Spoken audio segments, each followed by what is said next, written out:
Hey there, and welcome to Crochet Therapy. I'm Barbara, and I'm your host in the Absolute Beginner Crochet series. This is episode 3, and in this episode, we will talk about our back loop only or front loop only stitches. To get started, I'm going to do a slip knot,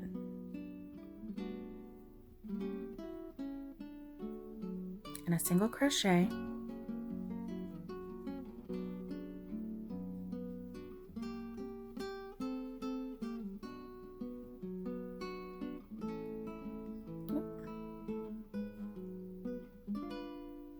my yarn is not behaving. Okay, there we go. Okay, and we're just going to do a simple example. So what I'm going to do is from the second chain from the loop, I'm going to do single crochet all the way across. Because our foundation chain, we just go through the one loop,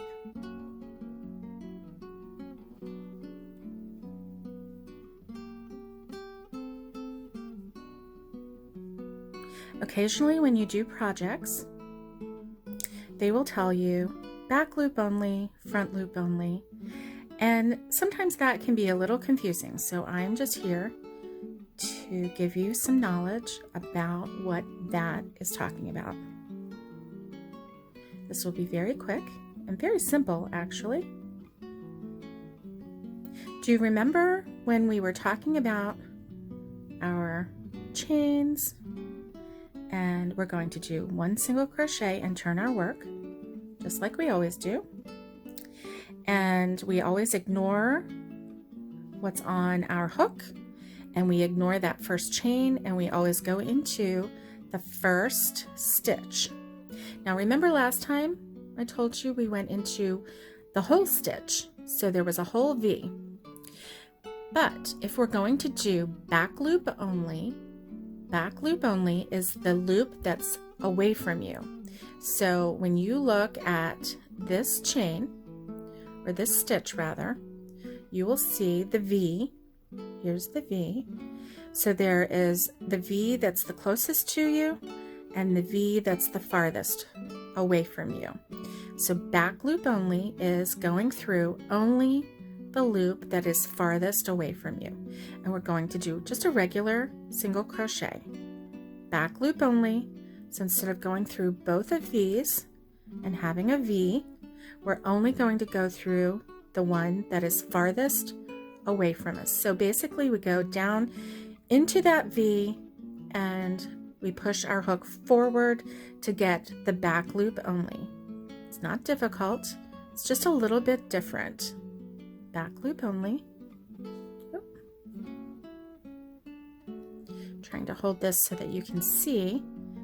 Back loop only and single crochet, back loop only, here we go, and single crochet.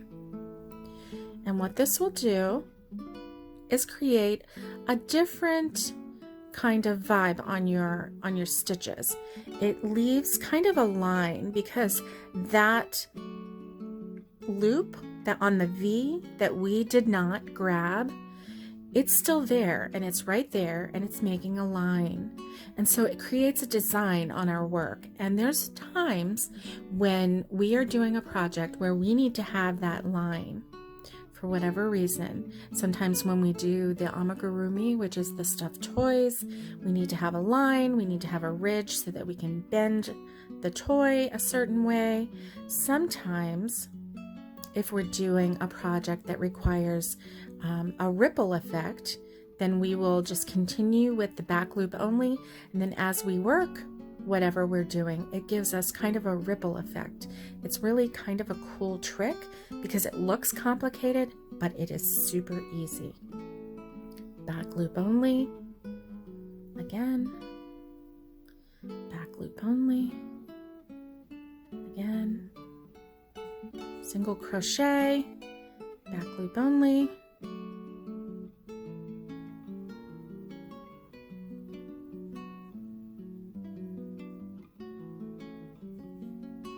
back loop only,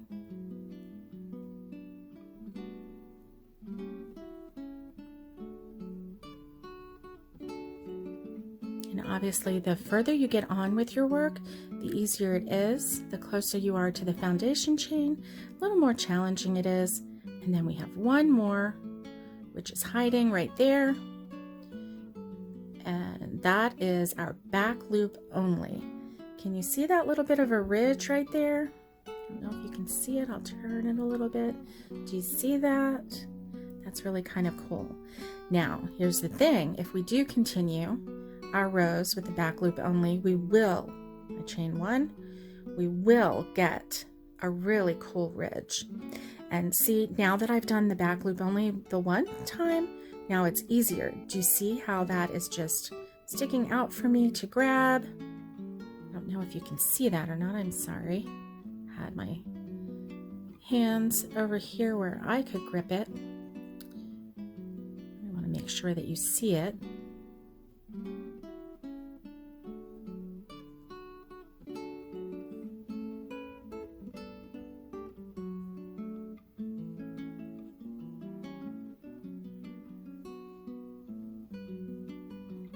It just gets easier as you go along.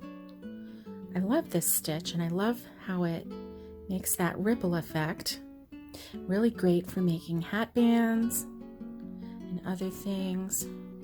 Now it's tricky at the very end because this last one, it looks like it's hiding, and it kind of is. It's right here, and I grabbed it.